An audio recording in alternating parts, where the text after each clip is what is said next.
Olá, tudo bem? Estamos começando mais um programa semanal do canal Ermira Cultura. Nesta edição, ao lado de Rogério Borges e de um convidado especial, o jornalista Edson Vander, nós vamos conversar hoje a respeito da arte de Bob Dylan. Tudo bem, Rogério?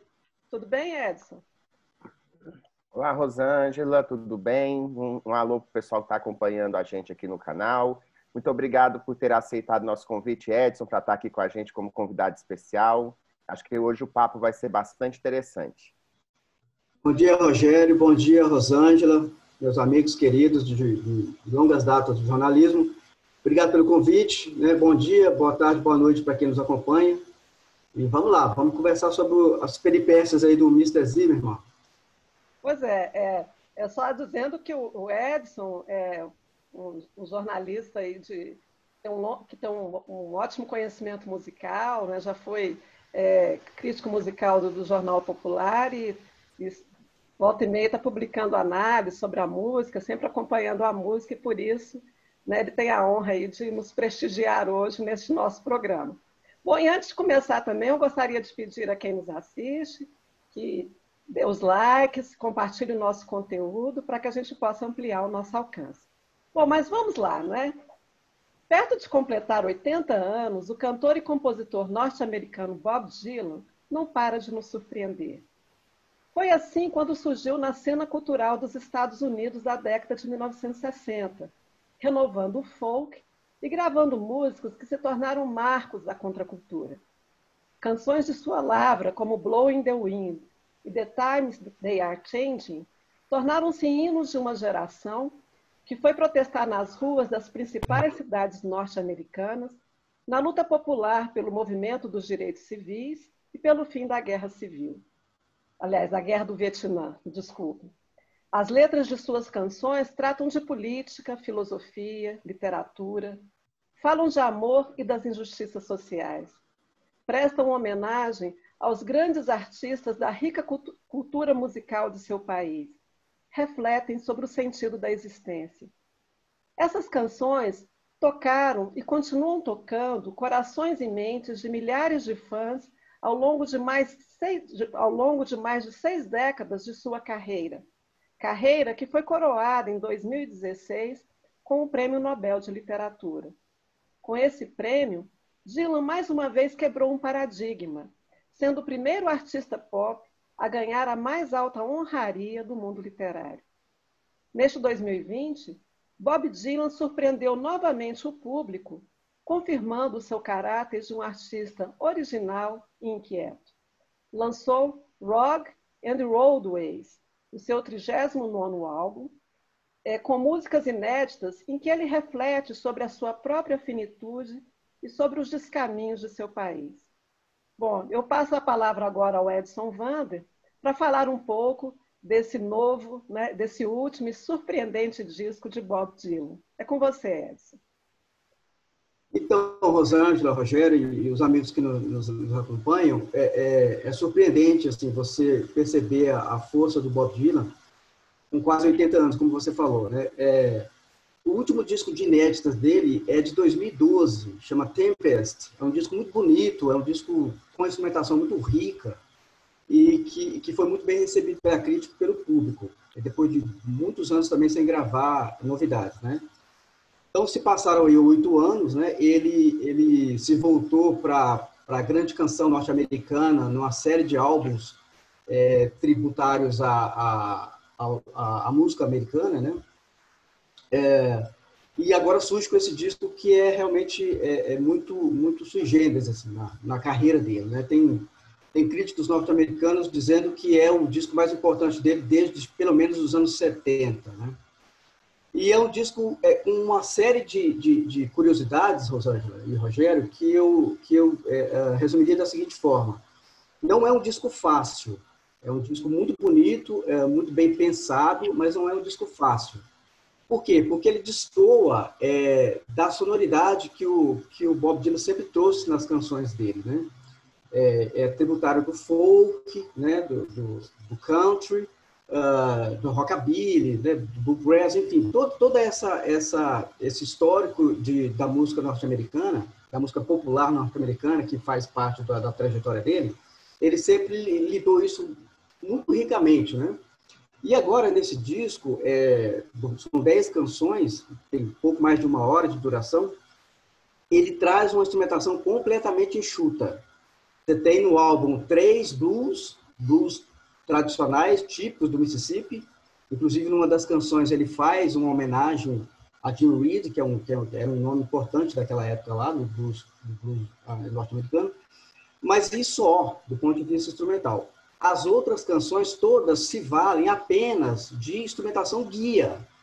É como se ele fizesse uma cama, simplesmente uma cama instrumental, com pouquíssimos instrumentos, 2, 3 no máximo, às vezes nem isso, para desenrolar a prosa dele, a poesia, né? E isso que eu achei muito curioso, muito, muito interessante, mas isso não quer dizer que é um disco simplório, tá? Não quer dizer que essas instrumentações, essas canções que são enxutas instrumentalmente, não quer dizer que são simplórias, muito pelo contrário, né? Nenhuma delas ele usa assim elementos dos spirituals, por exemplo, que é a música religiosa norte-americana. Ele usa um coro de spirituals no meio da música para fazer que faz uma harmonia com a própria harmonia da música. É muito interessante, é um negócio bonito e diferente. E ele conta, assim, tem os fiéis escudeiros dele, né, os músicos que estão há mais de 20 anos com ele, que ajudam ele nessa questão também. Mas tá tudo muito bem encaixado, assim, na criação dele. Tem a assinatura dele o tempo todo, a gente dá para perceber isso. Então é um disco surpreendente, bonito, belíssimo, né, e diferente da carreira dele. Rogério, você queria falar alguma coisa antes?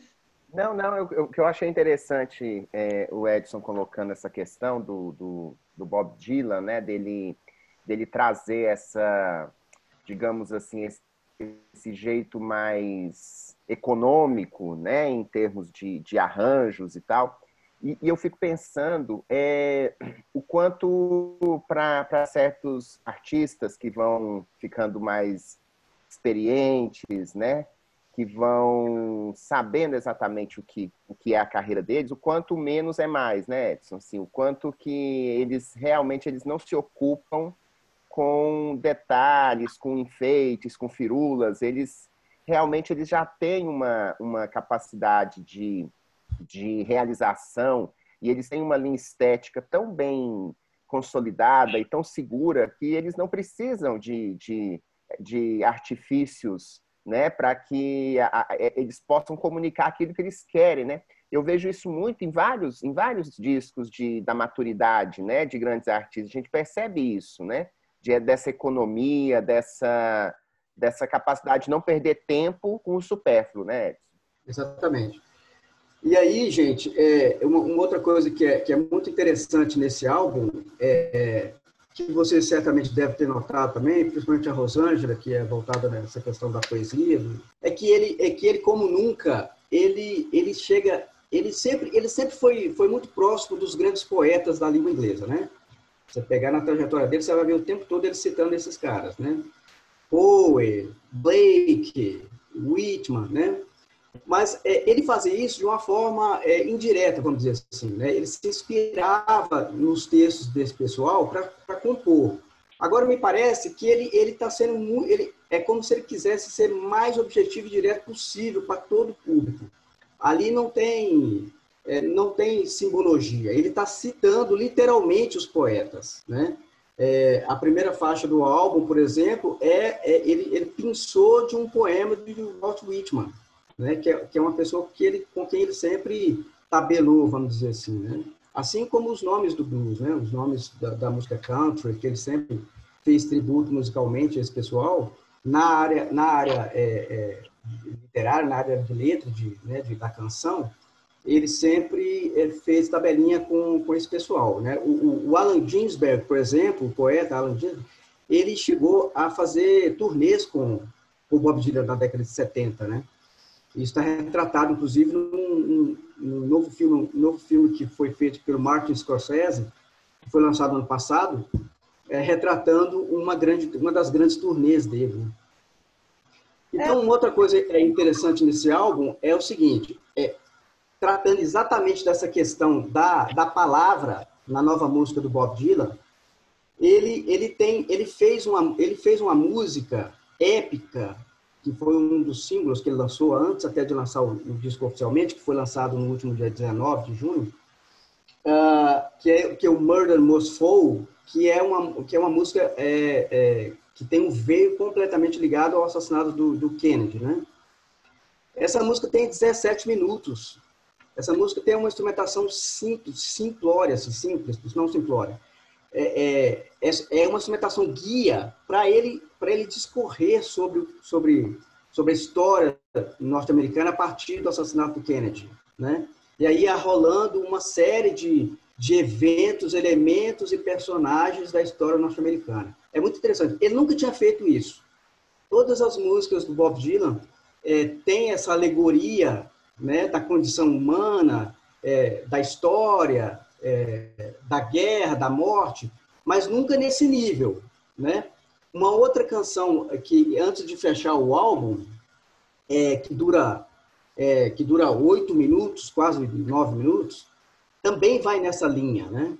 Então, são elementos que levam a gente a acreditar que, nesse momento, Bob Dylan, como diz o Rogério, desprovido de qualquer vaidade, de qualquer vontade de querer provar, entre aspas, alguma coisa para alguém, ele simplesmente deixa fluir, né? Ele deixa fluir. E é curioso observar isso, porque ele confirmou isso na entrevista que ele deu para o New York Times, que, pelo que eu li, foi a única que ele deu sobre o disco, e que o repórter pergunta para ele sobre isso, né? Como é que esses eventos e essas pessoas, né, esses marcos culturais da cultura norte-americana te influenciou para fazer esse álbum? Ele falou assim, eu não sei te dizer isso, para mim é um fluxo de consciência, eu só fui organizando. Então, olha só, né? Não é uma coisa completamente pensada, né? Aí vem a intuição, vem aquela coisa do álbum que tem álbum que você ouve e você pensa, esse cara nunca mais vai fazer coisa igual. Esse álbum dele, eu acho que é um caso desse. Edson, eu queria só fazer um contraponto aí, que você falou do Walt Whitman, não é? Bom, e a gente pensando também sobre o Bob Dylan, né, como até levando em conta que ele ganhou um prêmio Nobel de Literatura, não só como cantor e compositor, mas Bob Dylan poeta, não é?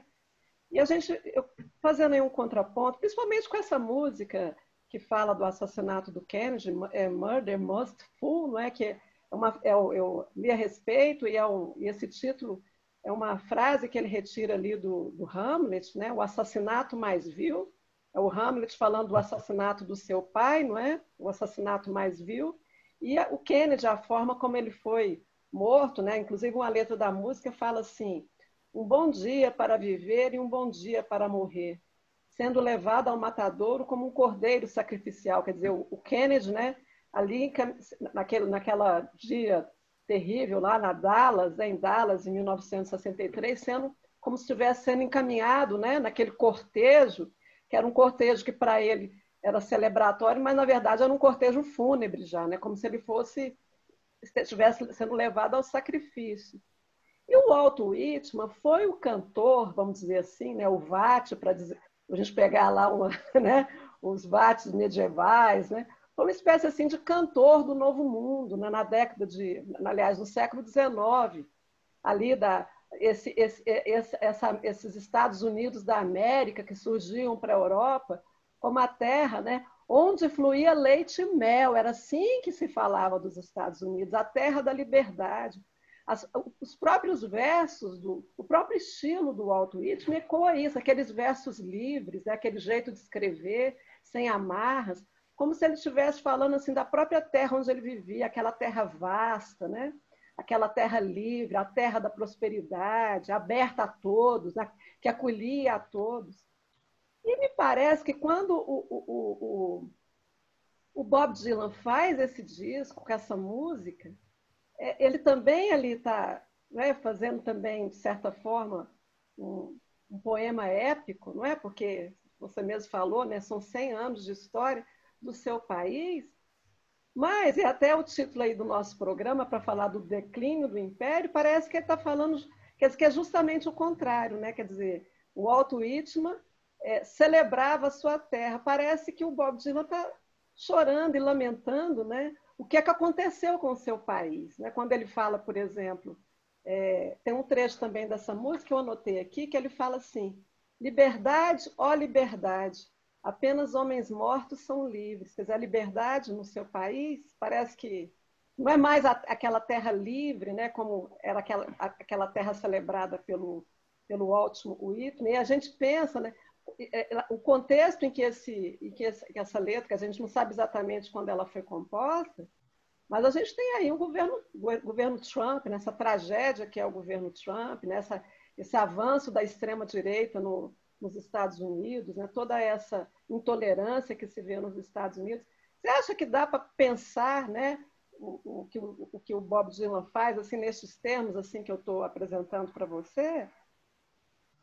Sim, Rosângela, eu acho que dá para analisar por essa ótica também, porque você estudando a letra, você percebe que não é uma coisa laudatória, né? Ele não tá simplesmente elevando a história norte-americana como tal, enfim, como os acontecimentos se deram. Ele está fazendo uma coisa muito, muito crítica.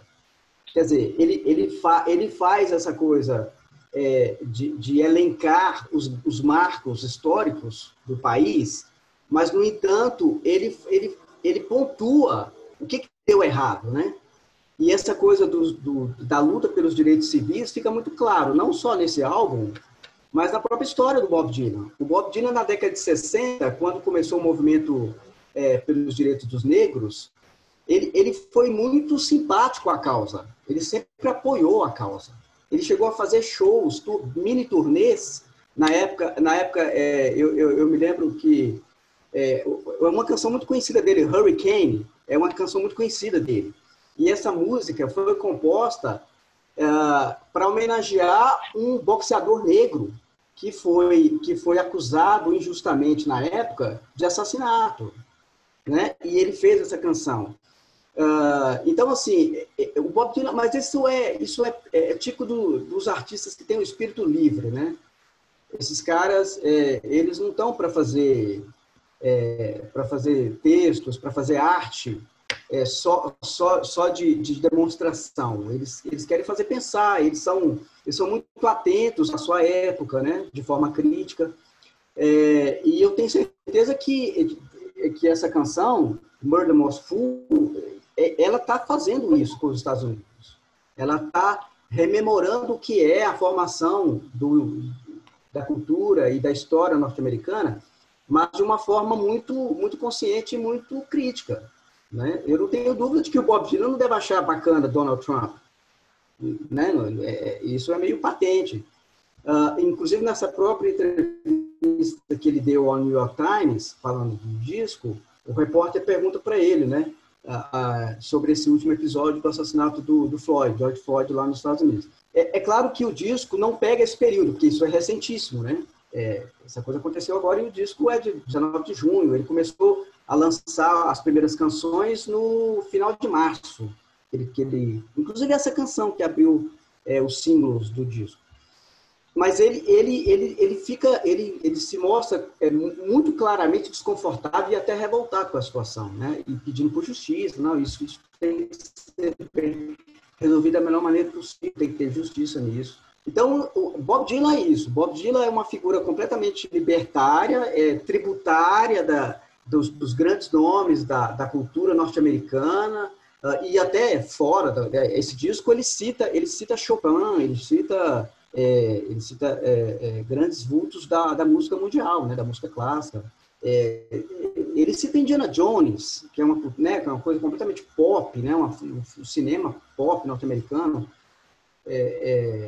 e que ele inclusive falou sobre isso, né, que isso para ele isso não é completamente pensado assim. Ele vai fazendo essas coisas como esse fluxo de consciência que ele citou, né? O poeta que vai organizando um fluxo de consciência, um vulcão de ideias e de palavras que ele vai organizando. E ele faz isso magistralmente, né? Porque em que pese essas músicas serem extensas, né? São textos muito pesados, você vai ouvindo aquilo e a métrica é belíssima, é um negócio muito bem encaixado, é incrível como ele faz aquilo, né? Ele é um caso raríssimo, né? A gente não tem paralelo, assim, de como compor uma canção, porque a gente não está falando do rap. Alguém pode citar assim, mas os rappers fazem isso. Músicas de 10, 15 minutos, mas não é a mesma coisa, não é a mesma linguagem, não é o mesmo repertório literário, não é o mesmo vocabulário, né? E Bob Dylan faz isso magistralmente. Também, exatamente voltando àquilo que você disse aí, ele é um trovador, né? Ele é um cara que é muito influenciado por esses trovadores, que era aquele poeta, o cantor, poeta, o cancionista medieval, que discorria lindamente sobre o amor, sobre a condição humana, acompanhado apenas de um mandolim, do violão, né? Então é interessantíssimo, assim. E o cara fazer isso aos 79 anos, depois de tudo que ele já fez, de tudo que ele representa para a cultura norte-americana e para os músicos do mundo, né? O Brasil é cheio de músicos que fizeram versões belíssimas das canções dele, né?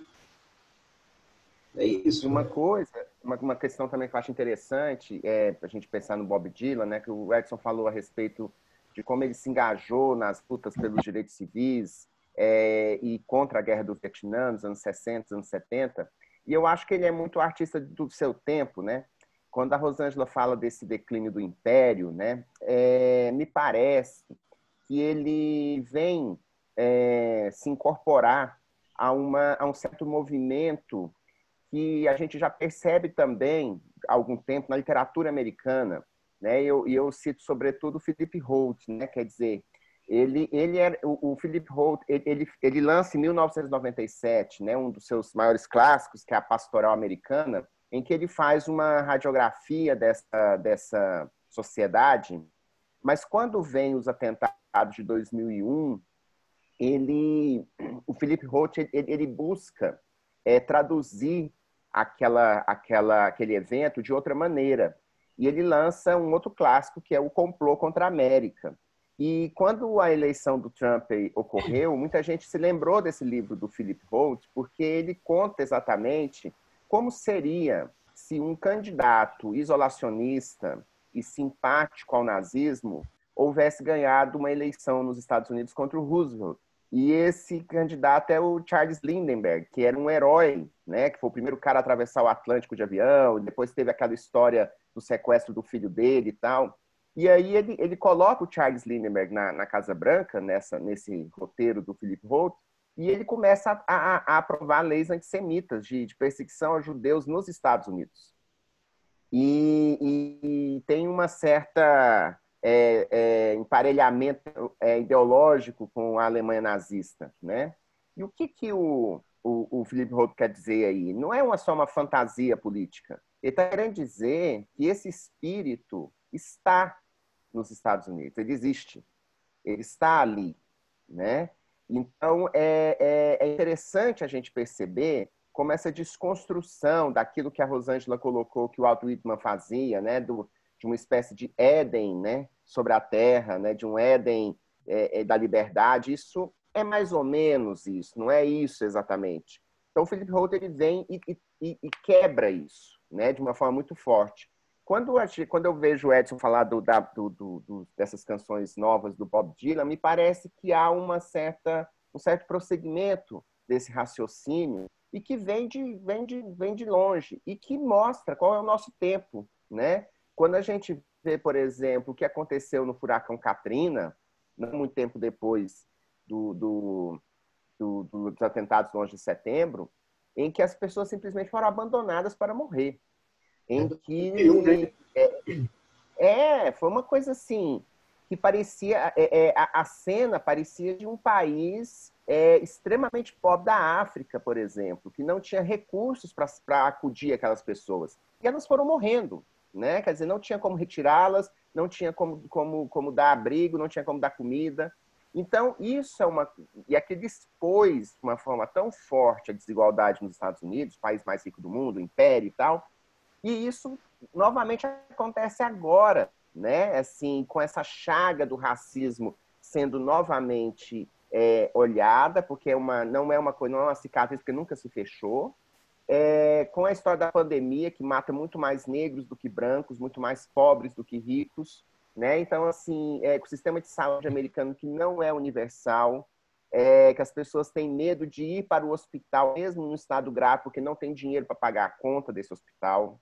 Então, assim, é uma série de circunstâncias que mostram que aquela visão idílica, né, é isso mesmo, ela é só uma visão idílica, né? E eu acho que o Bob Dylan vem um pouco da sua contribuição para a gente refletir a respeito desse tempo, né, que a gente está vivendo, né? Sobretudo lá nos Estados Unidos, né? Tem uma outra coisa que eu queria pontuar com vocês, né, e os amigos que estão nos acompanhando aí pode perceber isso depois ouvindo o disco, é que, assim, a influência, dá para gente imaginar a influência que o Prêmio Nobel de Literatura por Bob Dylan tem nesse álbum dele. A cada audição que eu tive, eu percebi isso claramente. Em que pese ele não ter dado entrevistas na época, aliás, ele até evitou comentar essas coisas, né? Não sei se vocês lembram, não se viu entrevista dele. Ele atrasou para aceitar o prêmio. Exatamente. Inclusive, a academia pensou até em tirar, falou assim, que ele não quer. Ele demorou uma semana para aceitar o prêmio, né? Exatamente. E depois ele demorou também para ir receber, não foi? Você quer acompanhar? Ele demorou para confirmar assim, na cerimônia lá com o rei, né, e tal. Então, assim, assim, a impressão que eu tenho é o seguinte: tudo que o Bob Dylan não disse na época do prêmio, ele está dizendo agora neste disco. Eu acho. Porque é muito diferente da carreira, sabe? As músicas são muito diferentes. Em que pese você fala, não, mas está lá o blues, está lá o Ecos de Country, os Spirituals, que sempre postou também, está lá. Não, tudo bem, está lá, mas o disco não é igual aos outros, né? Principalmente porque veio depois de Tempest, por exemplo, que é um disco para cima, um disco belíssimo, inclusive, também. Mas é diferente. Uma música de 9 minutos com instrumentação guia, aliás, mais de uma, né? Porque você tem 10 faixas, 3 blues, 7 músicas são nesse estilo. Instrumentação guia e o texto. Instrumentação guia e o texto. Cada audição me mostrava isso. Bob Dylan está querendo dizer ao mundo, é como se ele quisesse, não é exatamente isso, mas é como se ele quisesse justificar, porque na época teve a polêmica, né? A celeuma de que, olha, estão dando um prêmio literário para um músico. É como se ele quisesse dizer aos críticos dele agora, olha aqui, ó, eu sei fazer poesia com fundo literário. A minha impressão é essa. Eu não sei se posso estar errado, posso estar enganado. Que ele não disse isso e eu não vi nenhum crítico norte-americano dizendo isso também, em que pese eles estão apontando essa característica sui generis do álbum, que destoa da carreira dele, que reforça a relação com a poesia, inclusive citando nominalmente os poetas que ele gosta, né? Vários, inclusive, poetas que ele não citava antes. A minha impressão é essa. O Prêmio Nobel teve uma influência muito grande nele, na composição desse álbum. E tem até um tom mais recitativo também, não é, Edson? Assim, né? Assim, o canto fala. Né? O canto fala. Sabe? O canto fala, é o trovador, ali é o trovador na veia. O canto falado, o texto longo, né? Mas ele faz isso de uma maneira belíssima, né? Porque as melodias são lindas, né? É um trem muito bem feito. Mas, assim, é o texto que está na frente. Outra coisa também que eu queria pontuar com você é que ele também dialoga parece dialogar também com o Leonard Cohen, né? Que também é um poeta, não é? Que morreu recentemente também, e transitava ali entre a música e a poesia, que também a gente poderia classificar a obra do Leonard Cohen também, assim, num sentido também mais literário, você não acha? Oi? Sim, sim, sim. E é por isso que ele se torna mais raro, né, Rosângela? Porque você olha para o cenário artístico mundial, não só norte-americano. Quem se coloca como um compositor trovador hoje? Tem pouquíssima gente, assim, quase não tem. Você citou Cohen, né, que se foi recentemente, e que tinha essa característica muito parecida com o Bob Dylan, né, de fato. Inclusive, eu acho, inclusive, de uma maneira até mais elegante, porque o Cohen, para mim, é melhor intérprete do que Bob Dylan, né? Tem Em uma que voz pese o muito Bob mais possante, né? Aquela voz que é um isso, barítono, mas né? Quase, né? uma voz belíssima, bonito, bem, ele era muito elegante no cantar, compunha excelentemente bem também, né? E é isso. Quem mais eu me recordo? Eu me recordo de Nick Drake, que é um compositor que morreu muito cedo, um cara muito bem, nessa linha também, de country, de texto longo, de poesias muito bem, com a métrica muito bonita. Mas se foi muito cedo. Ele fez 1 ou 2 álbuns, me lembro. Inclusive, agora tem alguns músicos, inclusive no Brasil, recuperando algumas coisas de Nick Drake, assim, gravando, é muito bonito até. Mas é só. Quem mais? Não tem. Então, a importância do Bob Dylan, nesse aspecto também musical, né, e de estilo, é muito interessante. E ele fazendo isso aos 79 anos, olha, é um negócio impressionante, assim. Que é uma outra característica que você não tem facilmente, assim, no meio musical. Quem é no mundo musical hoje que tem 79 anos de idade e faz um disco completamente inédito, com uma linguagem completamente diferente e surpreendente? Eu não me lembro de ninguém. Sei lá, da época. Não vale citar Rolling Stones, tá? Não vale citar Rolling Stones. Que aí é outra categoria. Inclusive o Rolling Stones, que é citado por ele no álbum. Ele cita o Rolling Stones no álbum, assim. E na entrevista ao New York Times também, ele cita o Rolling Stone como uma coisa que ele fica também embevecido e tal. É muito interessante. Sei lá, talvez o Robert Plant, do Led Zeppelin, que também tá nessa faixa de idade, continua fazendo músicas, belas músicas novas, né? Fazendo novidades, assim, produzindo bem. Então é muito legal, muito interessante.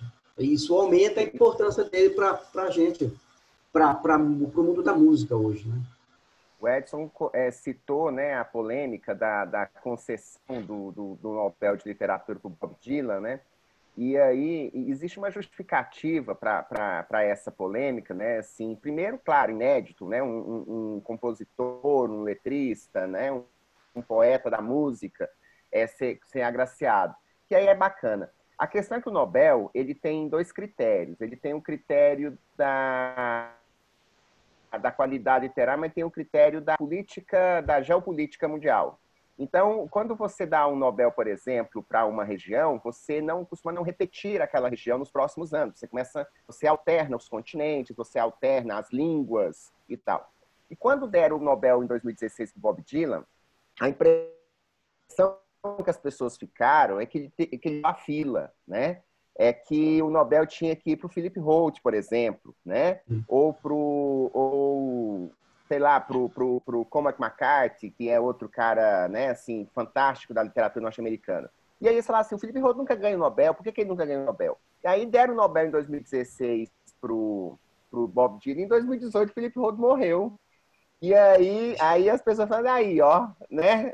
Deixar de dar o Nobel é mais ou menos assim, nunca deram um Oscar pro Chaplin, né? Nunca deram um Oscar pro.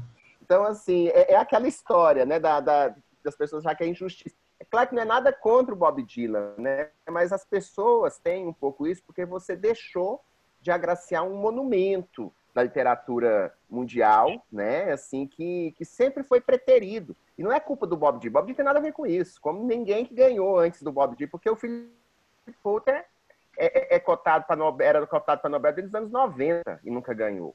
Ele é igual o Murakami. Aí deram 2 anos atrás um outro japonês. O povo já está falando, meu Deus do céu, vai acontecer a mesma coisa. O Murakami vai morrer e ninguém vai dar o Nobel para ele. Então tem um pouco dessa história, né, dessa política por trás aí do Nobel de Literatura. Né?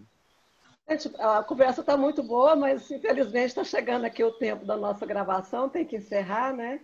Gostaria, então, de agradecer a presença do Edson, né, nesse papo. Acho que foi muito esclarecedor a respeito da obra do Bob Dylan e do significado dela para esse tempo que a gente está vivendo. E antes de encerrar, eu gostaria, então, de pedir mais uma vez que vocês dessem os seus likes, compartilhassem o nosso conteúdo, se inscrevessem também no nosso canal, que é muito importante para a gente ampliar o nosso alcance, e também visitassem o nosso site, ermiracultura.com.br, tá bom? Rogério, então, e Edson, peço para vocês, então, fazerem os agradecimentos finais. Gente, muito obrigado. Bom, eu agradeço. Pode falar, Edson, por favor. Não, eu só quero agradecer novamente pelo convite, foi bacana, né? Eu acho que o site tem essa boa ideia de também trazer outros formatos, né, de linguagem para trazer para as pessoas que nos acompanham. E tenho a agradecer a vocês pelo convite e até a próxima. Obrigado a todos aí que nos acompanham e continuem nos seguindo aí. Legal. Edson, agradeço muito sua presença aqui também, eu e a Rosângela, né? A gente agradece muito essa canja sua aqui, né? Para falar um pouco da obra do Bob Dylan, que é com certeza um dos artistas vivos mais importantes que temos, e a gente tem que sempre voltar os olhos para que é bom, né? Então acho que o Bob Dylan está nessa galeria aí, nesse hall, né? Muito obrigado pela sua presença aqui. Obrigado também, Rosângela. Então tá, então um abraço para todos vocês, e Edson, fica aí o convite, então, para participar de outras edições aí, para a gente falar de música e outros temas, então. Obrigada a todos vocês, então. Tchauzinho. Tá, um abraço, gente. Tchau, gente. Mas...